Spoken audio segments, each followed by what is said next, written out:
হুৰাহুৰে বাঢ়িছে খাদ্য সামগ্ৰীৰ দাম ৩ মাহৰ ভিতৰত প্ৰতি লিটাৰ মিঠাতেলৰ দাম বৃদ্ধি পালে ৩০ৰ পৰা ৪০ টকা পৰ্যন্ত খাদ্য সামগ্ৰীৰ দাম বৃদ্ধি নিৰন্তৰত গুৰুত্ব নাই চৰকাৰ অথবা প্ৰশাসনৰ বজাৰত কি দামত বিক্ৰী আছে মিঠাতেল তাৰ খবৰ লবলৈ সময় নাই বিভাগীয় কৰ্তৃপক্ষ বা টাস্ক ফোৰ্চৰ যাৰ বাবে এতিয়া ৰাইজৰ মাজত প্ৰতিক্ৰিয়াৰ সৃষ্টি হৈছে মিঠাতেলৰ এই অস্বাভাৱিক মূল্য বৃদ্ধিয়ে ৰাইজক চিন্তাত পেলাইছে ৰাইজে বজাৰ কৰিবলৈ গৈ এতিয়া মিঠাতেল ক্ৰয় কৰিবলৈ গৈ 10 বাৰ ভাবিব লগা হৈছে কাৰণ দৈনিক মিঠাতেলৰ দাম বৃদ্ধি হ'বলৈ ধৰিছে ৰাজ্যৰ বজাৰসমূহত আমি এই সন্দৰ্ভতে আপোনালোকক ৰাইজৰ প্ৰতিক্ৰিয়া জনাবৰ বাবে সতীৰ্থ পুলক মহন্তৰ কাষলৈ পোনপটীয়াকৈ লৈ গৈছো পুলক মহন্ত এই মিঠাতেলৰ অস্বাভাৱিকভাৱে দাম বৃদ্ধিৰ যিটো বিষয় সেই বিষয়টোৰ আঁৰৰ কাৰণ কি কিহৰ বাবে এই গোটেই বিষয়টো সন্দৰ্ভত এতিয়ালৈকে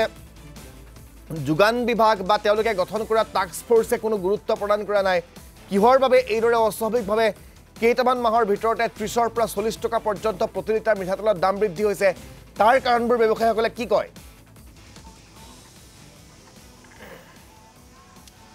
চাওক নিশ্চয়কৈ ৰাজদীপ এটা কথা ক'ব লাগিব আমি কিছুদিন পূৰ্বে আমি জুলাই মাহত বাতৰি সম্প্ৰচাৰ কৰিছিলোঁ এক প্ৰতিবেদন আকাৰে যে জুলাই মাহতো কিদৰে হুৰাহুৰে মিঠাতেলৰ দাম বাঢ়িছে আৰু আপুনি এটা কথা উল্লেখ কৰিছে যে তিনি মাহৰ ভিতৰত প্ৰায় 15ৰ পৰা 20 টকা বা কোনো ব্ৰেণ্ডত আসলে 30 টকা পৰ্যন্ত প্ৰতি লিটাৰ তেলৰ মূল্য বৃদ্ধি হৈছে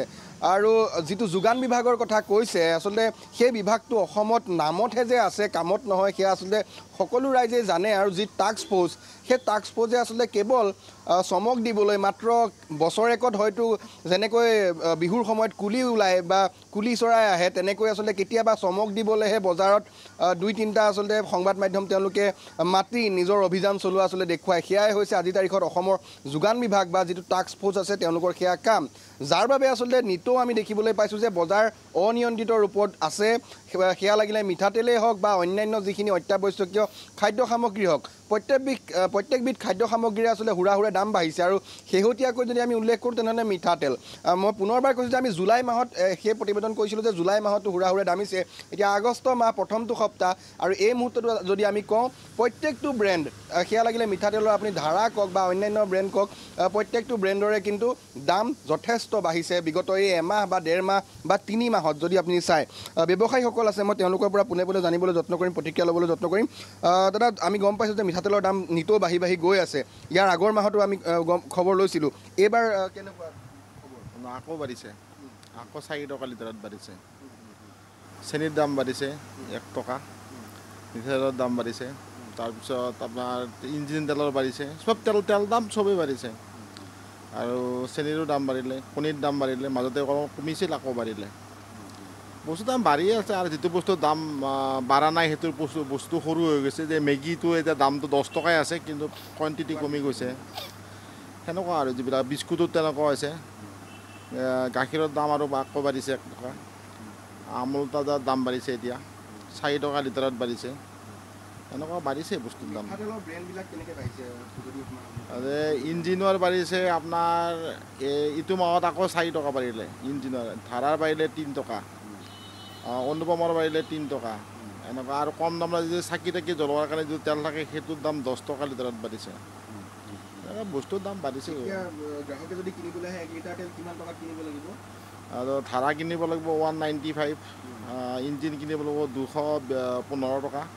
এনেকুৱা কিমান মান বাঢ়িছে এমাহ বা এমাহ 1.5 মাহত আপোনাৰ 30-35 টকা বাঢ়িলে প্ৰত্যেক লিটাৰত